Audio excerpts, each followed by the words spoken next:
അവർ നിങ്ങൾക്ക് ആസ്പിരിൻ തരുന്നു രക്തം നേർപ്പിക്കാൻ. ഞങ്ങൾ വാഴപ്പിണ്ടി ജ്യൂസ് തരുന്നു, കുക്കുംബർ ജ്യൂസ് തരുന്നു, കുമ്പളങ്ങ നീര് തരുന്നു. അതെല്ലാം തന്നെ നമ്മുടെ ശരീരത്തെ മൊത്തം രക്ഷിക്കും.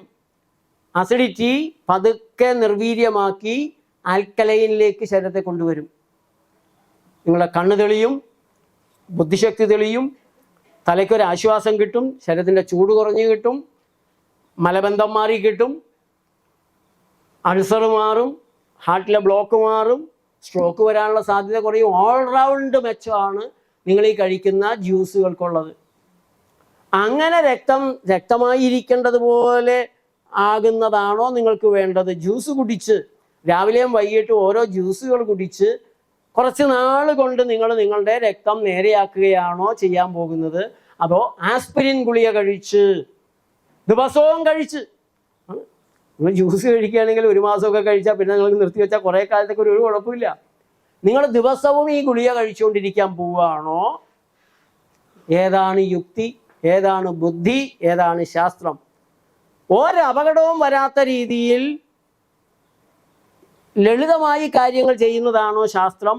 അതോ കുറേ അപകടവും കൂടി വരുത്തി വെച്ചുകൊണ്ട് കാര്യം നടത്തുന്നതാണോ ശാസ്ത്രം? ആസ്പിരിൻ ഗുളിക കഴിക്കുന്നവർ ചെവിക്ക് നുള്ളിക്കോളൂ. നിങ്ങളൊരു റോഡ് അപകടത്തിൽ പരിക്ക് പറ്റിയാൽ, നിങ്ങളെക്കാൾ ഗുരുതരമായി പരിക്ക് പറ്റിയവർ രക്ഷപ്പെട്ടാലും നിങ്ങൾ രക്ഷപ്പെടില്ല. ആസ്പിരിൻ നിങ്ങളുടെ രക്തം കട്ടയാക്കാൻ സമ്മതിക്കുകയില്ല, ബ്ലീഡിങ് വരും. ആശുപത്രിയിൽ എത്തുന്നതിന് മുമ്പ് തന്നെ നിങ്ങൾ മരിക്കാൻ സാധ്യതയുണ്ട്. ആശുപത്രിയിൽ എത്തിക്കഴിഞ്ഞാലും മരണസാധ്യത കൂടുതലാണ്.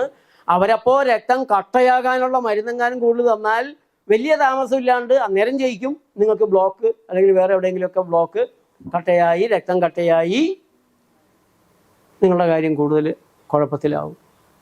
അപ്പോൾ പഴങ്ങളും പച്ചക്കറികളും കഴിച്ച് ഈ പറഞ്ഞ ജ്യൂസും കൂടെ കഴിച്ച് ശരീരത്തെ നേരെ ചൊവ്വേ കൊണ്ടുപോകുന്നതാണോ നല്ലത്? അതോ നിങ്ങൾ കണ്ണീ കണ്ടതെല്ലാം തിന്ന് രക്തം ദുഷിപ്പിച്ച് രക്തം കട്ടിയാക്കി അതിനെ നേർപ്പിക്കാൻ ആസ്പിരിൻ ഗുളിക കഴിച്ചു പോകുന്നതാണോ?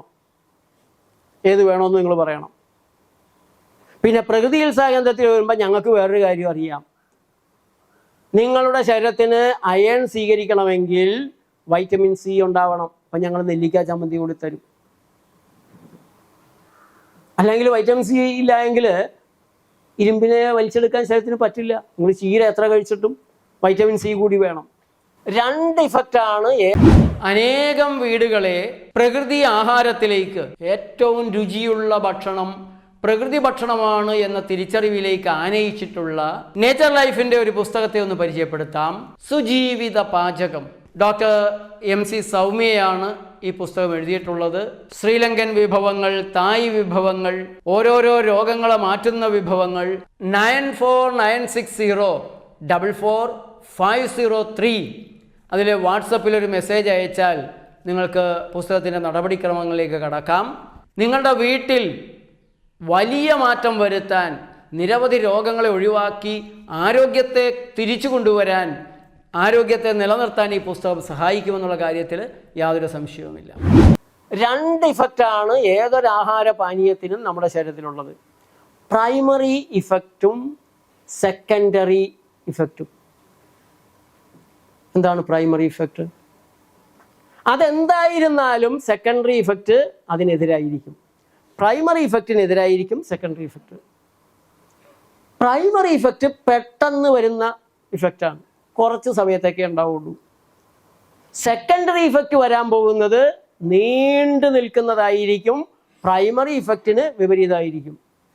അപ്പോൾ നിങ്ങൾക്ക് ചായ കുടിച്ചപ്പോൾ എനർജി കിട്ടിയോ? പ്രൈമറി ഇഫക്റ്റാണ്. സെക്കൻഡറി ഇഫക്റ്റ് എന്താണ്? കൂടുതൽ ക്ഷീണം, കൂടുതൽ ദാഹം. അപ്പോൾ നിങ്ങൾ വീണ്ടും ചായ തന്നെ എടുത്ത് കുടിക്കും. അങ്ങനെ ചിലർ 5ഉം 10ഉം ചായയൊക്കെ കുടിക്കുന്നവരുണ്ട്. ഡീഹൈഡ്രേഷനാണ് അവിടെ കൂടുതൽ നടക്കുക. 1. രണ്ടാമത്തേത്, ചാരായമാണ് കുടിക്കുന്നതെങ്കിൽ കൂടിയ എനർജിയാണ്. പക്ഷെ പിറ്റേ ദിവസം രാവിലെ തല പൊക്കാൻ പറ്റത്തില്ല.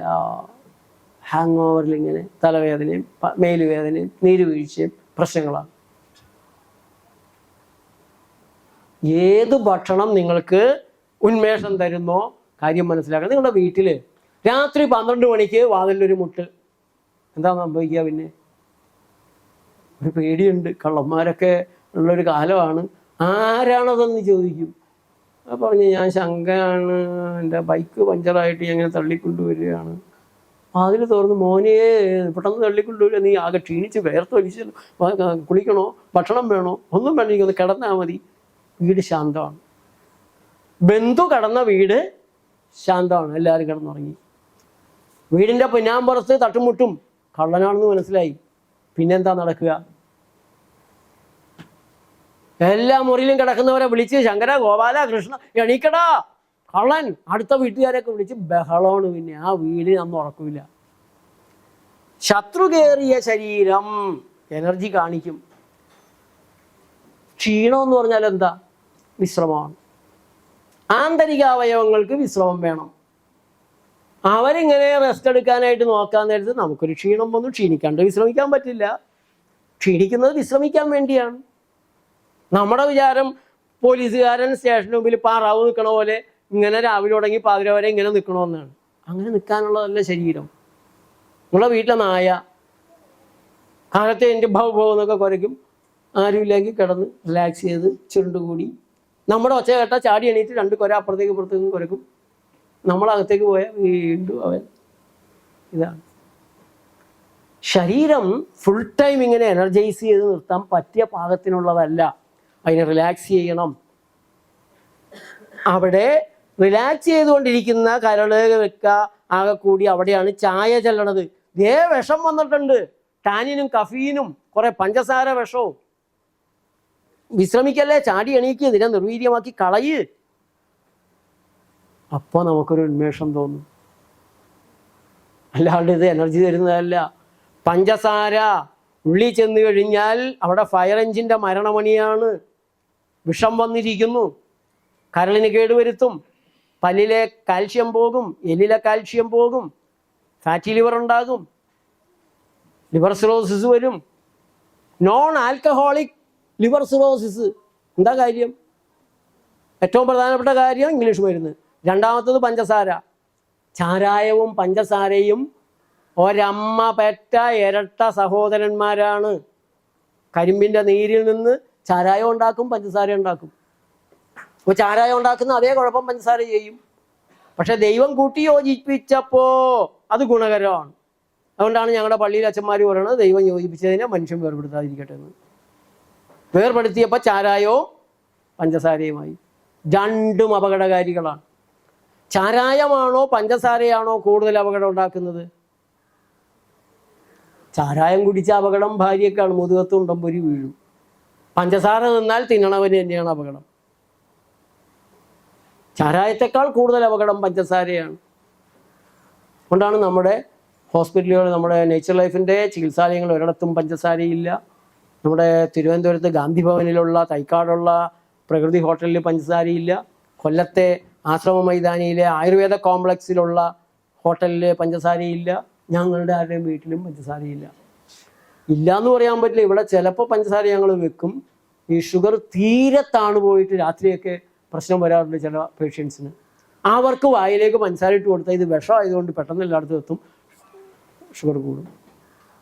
അതിന് മാത്രം ഉപയോഗിക്കും.